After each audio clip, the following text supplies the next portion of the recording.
mabuting balita ng Panginoon ayon kay San Mateo. Nang panahong iyon, binita ni Jesus sa kanyang mga alagad, kaya pakinggan ninyo ang talinghaga tungkol sa mga hasik kung may nakikinig sa salita ng kaharian, ngunit di nauunawaan. Dumarating ang masama at inaalis ang bini sa puso ng taong iyon. Ito ang nahasik sa tabing daan. Ang nahasik sa batuhan ay akong nakikinig ng salita at masayang tinatanggap ito. Tatapwat dahil sa kawalan ng ugat ay hindi nagtatagal. At pagdating ng sakuna o pag-uusig dahil sa salita ay madaling natitisod.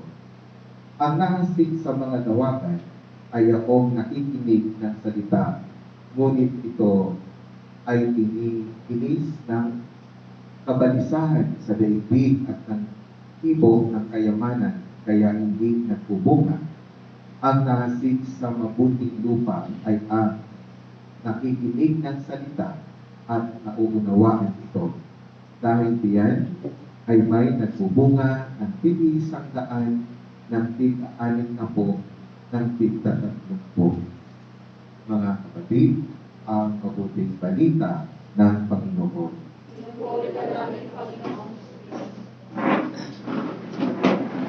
So, ang homily ko po ay ito yung aming last talk o conference.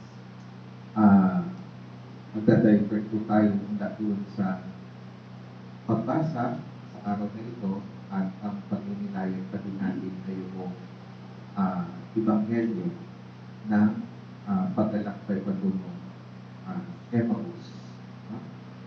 At sa ito po aking last conference ay pinamagatan kong Life Shuttered, Life Restored. Ito po ay inadapt ko, iniram ko galing sa isang parit na nabasa ko, at ito po ay so much appropriate sa ating pinagmimilayan regarding the road to Emmaus. Sabi po ng isang parit sa kanyang pagbibigay ng sermon, ng mga talks o panayam, seminar, teachings, or even in spiritual direction, hindi siya nagbibigay ng straight answers doon sa mga itinatanong ng mga tagapakinig, or at least ay hindi direkta. And the reason I don't do that is because I don't think the gospel does that. Kahit na ang banal na kasulatan, kahit ang mga Ebanghelyo, even our Lord Jesus Christ, ay hindi siya nagbibigay ng direktang sagot dun sa mga itinatanong sa kanya. Di ba? Wala siyang direct answers. So, rarely the gospel tells us what to do or believe. Laging pag-iisipin ka. Laging kang aangayahan na magbigay o dinadaan minsan Jesus sa mga parabola. Diba? So, sa mga kwento. Yan. So, rarely does give us straight answer. And the gospel that we have heard, o yung ating pinag-inayan po, the road to Emmaus story, is no different. It doesn't give us answers. It raises questions and invites us to deeper reflection. It is like a map by which we orient and find ourselves. It reveals the intersections of Jesus' life and our lives, crossing and meeting of Jesus' life and our lives. So yung doon nagtatagpo, encounter ng ating buhay, ang buhay ni Jesus. So, it begs to be recognized as a story about our lives. And it is a story with which we are familiar. It is a story of shattering and restoration. Kung minsan nakikita po ninyo na ang inyong buhay ay shuttered, if you see your life, or if your life ever being shattered, nawasak, nasaktan, this is your story. If your life has ever been restored, then this is your story. And if you've ever been in that in-between place, between shattering and restoration, still, this road to Emmaus is your story. So within this story is a pattern or template that describes the journey from Jerusalem to Emmaus and back to Jerusalem. It is a journey that Cleopas and companion have taken, and it is also the journey that each one of us has taken, is taking, and or will take. It is not, however, a one-time journey.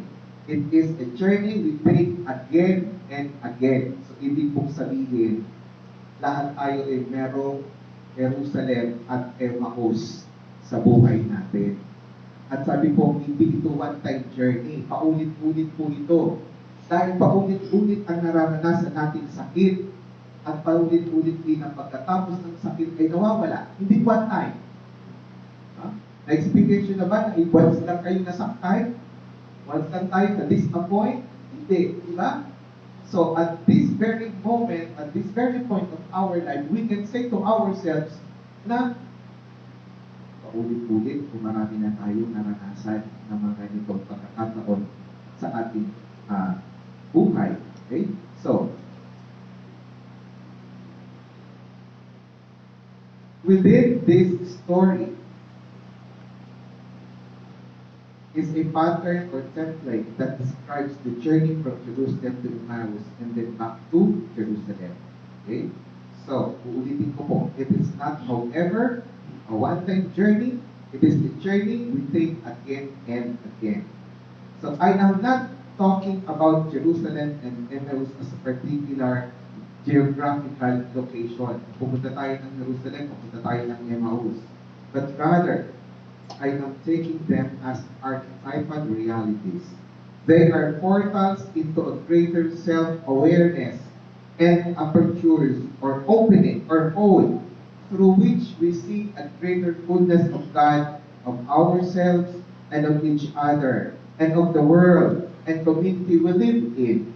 No? Opportunity para bang isang butas na masisilip natin at makikita natin doon na yung mga bagay na ipinapakita sa atin ng Panginoong Diyos. No? That experience, that Jerusalem and Emmaus of our life, apertures or opening through which we see greater fullness of God. So there is Jerusalem and Emmaus within us, and both get enacted in our lives. So titingnan natin ano yung mga Jerusalem at Emmaus sa buhay natin. Ang una, yung Jerusalem of our life. Have you ever felt like you just had to get away? Yung parang bang gusto mo lang lumayo, gusto mo umalis, gusto mo maglaho, or felt like life had given you more than you could handle. Yung bang bakit ganito? No? Bakit yung ibang tao ganito lang nararanasan? Bakit ako ganito? So unfair. Have you ever run away from life? Have you ever run away from your responsibilities? Have you ever been disappointed? Have you lived with unmet expectations? When have you felt lost, as if your world had been turned upside down?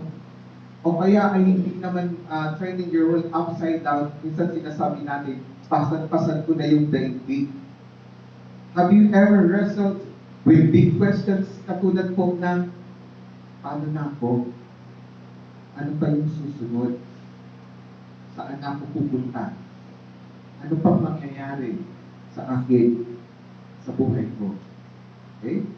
So, can you remember a time when you did everything right and life still didn't work out the way you planned or wanted?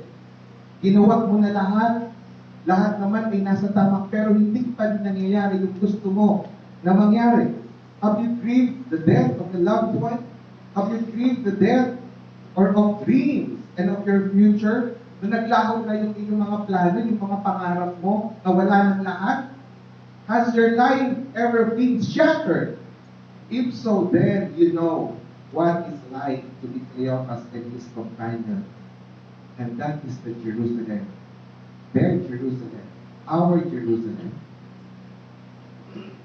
Who can blame the two disciples who left Jerusalem and walked the road towards Emmaus? Jerusalem is a place of pain, a place of sorrow, a place of loss. It is a place of death, unmet expectations, and disappointments. It is a place where their lives were shattered. No one wants to stay in such kind of place. Sino gugustuhin na tumira, mamalagi sa ganung lugar? O sino gusto sa atin ang manatili sa ganung sitwasyon ng Jerusalem ng buhay? Wala, hindi ba? Yun yung naranasan ng dalawang disipulo. Kaya gusto nilang tumakas, gusto nilang lumayo, gusto nilang umalis. As they walked, they were talking about all the things that had happened. They were talking about Jesus' arrest, torture, crucifixion, and death. They were talking about hope that didn't materialize. Yung mga pangarap, yung mga inaasahan nila na walang lahat ng laho. Expectations that were unmet and investments that paid no return. Nag-invest sila ng panahon ng sarili nila. No? And most of them, ay nag-give up ng kanilang buhay. No? Iniwan yung kanilang dating hanap buhay para lang sumunod kay Jesus. And then lahat yung naglaho. Yung in-invest nila ay amuwi sa wala. Nung pagkamatay ni Jesus. Ganun ang kanilang pakiramdam. Okay? So, they were disappointed and sad. They had hoped Jesus was the one, but He's dead. And there's a part of them that has been lost. And part of them died with Jesus. There was nothing to keep them in Jerusalem. Their lives has been shattered. And that is the reason why they left Jerusalem. Ganun din yung buhay natin. Ganun din tayo. May mga pagkakataon na gusto natin iwan ng lahat. Gusto natin lumisan, gusto natin lumayo, gusto natin talikuran ng lahat. And that is Jerusalem of our life. We do not know why the two disciples chose to go to Emmaus, but I have known times in my life when I just wanted to get away. When any place was better than where I was, any place would be better than Jerusalem. I myself, na-experience ko po ito sa buhay ko bilang pari. Siguro po, yung mga nakakilala sa akin, I left the diocese. Nawala ako sa diocese for 1 year. For some reason. Because I experienced a lot of Jerusalem in my life. At nung umalis ako ng diocese, dun sa 1 year na yun nawala ako sa diocese, I never thought of coming back.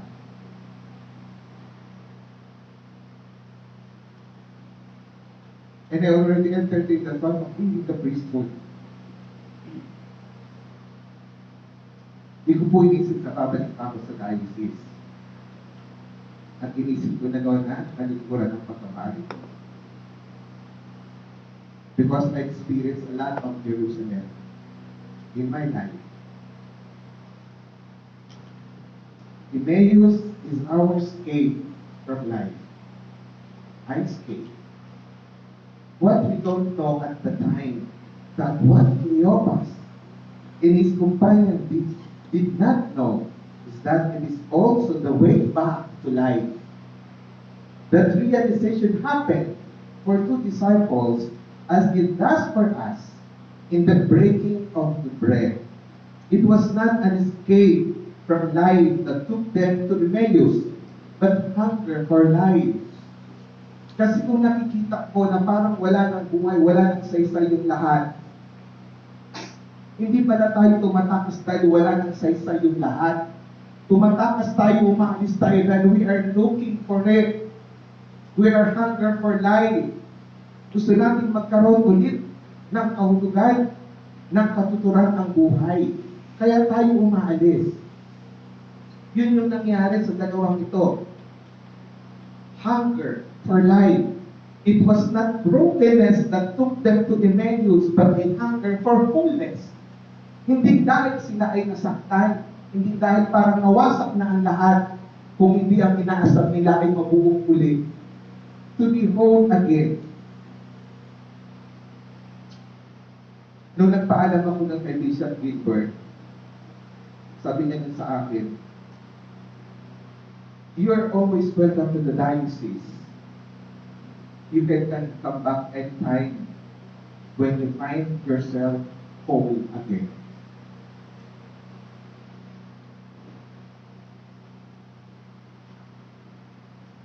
Hindi malilimutan.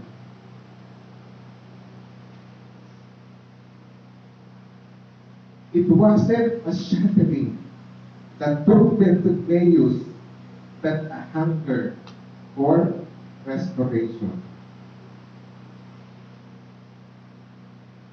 Hunger for restoration. Hunger is more than physical. It is also spiritual and emotional. We are by nature hungry. We hunger for life. We hunger for love. We hunger for wholeness. We hunger for community, meaning, and purpose of life. That hunger is surely the reason why they strongly urge Jesus to stay with us. Yung hunger na yun na nag-push, nag-motivate sa dalawang ito, kaya nila sinabi kay Jesus, stay with us. Jesus would not only stay, He would feed them. The guests they invited to their table would become their host. When Jesus was at the table with them, He took bread, blessed and broke it, and gave it to them.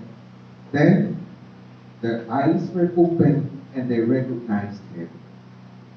They recognized Him as one they had left for dead in Jerusalem. They recognized Him as the one who had accompanied them on the road to Emmaus. They recognized Jesus as the one they had hoped He would be. Jesus was not just giving them bread, He was giving them back themselves. This was their restoration. When Jesus broke the bread, something in them broke again. With that breaking, their lives were being put back together to be whole again. So it is for us as well. We have all had times when our lives were broken in ways that we could never imagine or have done to ourselves. Pero dun sa pagkahati-hati ngayon ng tinapay ni Jesus, sa paghahati niya ng kanyang sariling katawan, dun tayo nagiging buo. Despite how it feels, our brokenness is not the end of everything for us. There is more to it than we often see. It is not just brokenness, a shattering. It is a breaking that opened to new life, to new seeing, to new recognition, to new community, a new welcome, a new hostility, and a new love. Jesus fed them not just with bread, but with Himself. With His body, His life, His love, His compassion, His strength, His forgiveness, His hope, with all that He is and all that He has, their life was being restored and they're being broken. But as soon as they saw and recognized Jesus, He vanished from their sight. When we do, where do you think He went? Iniwan pa sila ni Jesus? Ano po sa tingin niyo? Was He playing games with them? Now you see me, now you don't. Kasama nila dati, namatay, nagpakita sa kanila, nung na-recognize nila, wala na naman. What does it mean? Was he undoing everything? That just happened? Hindi po. It was not anything like that. He was no longer before them because he was now with them. Hindi na nila nakita si Jesus dahil nandun na sa kanila. That burning desire to love others, si Jesus na mismo yun na nasa kanila. Kaya hindi na nila nakita physically. Jesus was the burning heart within them, and it had been there all along. Sometimes the burning is felt as brokenness, sometimes as hunger, and other times as deep joy and gratitude. Always it is Jesus. So kahit pala yung mga pagkakataon na ang piling natin iwasak-awasak na tayo, down na tayo, still it was Jesus. Andun pa rin siya. Hindi niya pa rin tayo iniiwan. And that same hour, they got up and returned to Jerusalem. Hindi sila na natin doon sa pinuntahan nila, sa pinakasan nila. They returned to the place from which they had to get away. Jerusalem is not only the place of death, it is also the place of life. It is also only a place of sorrow. It is also a place of joy. It is not only a place of shattering, it is a place of restoration. When I returned to the diocese, doon po sa unang priest assembly where I attended, Bishop Gilbert gave me a chance to speak before my brother priest. At isa po yung sinabi ko sa kanila, I am the same Father God na umalis at ngayon umabalik sa diocese with a different perspective in life now. Ganun pa rin. Pinabalik pa rin ako ng Diyos. Hindi niya hinayaan na ako ay tuluyang lumisan. We leave Jerusalem in order to return to Jerusalem. I left Daet in order for me to return to Daet. To face our deaths, losses, and shattered lives. In so doing, we discover that life awaits us. We return to shattered lives. In so doing, we discover that life awaits us. We return to reclaim our lives, to recover the lost pieces of ourselves. The city has not changed, but we have changed. Shattered lives, broken bread, restored lives. Jerusalem, Emmaus, Jerusalem. That seems to be the pattern.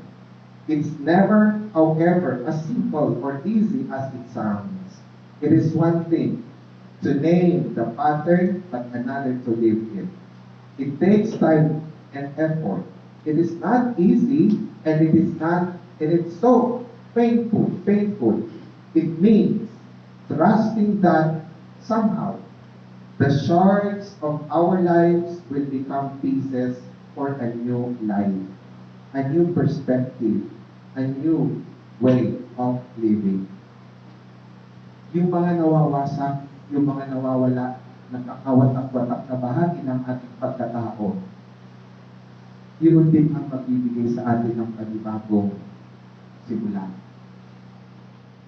Kapag simulan na natin ito ay pulutin isa-isa at buuin muli. That is the beginning of a new life.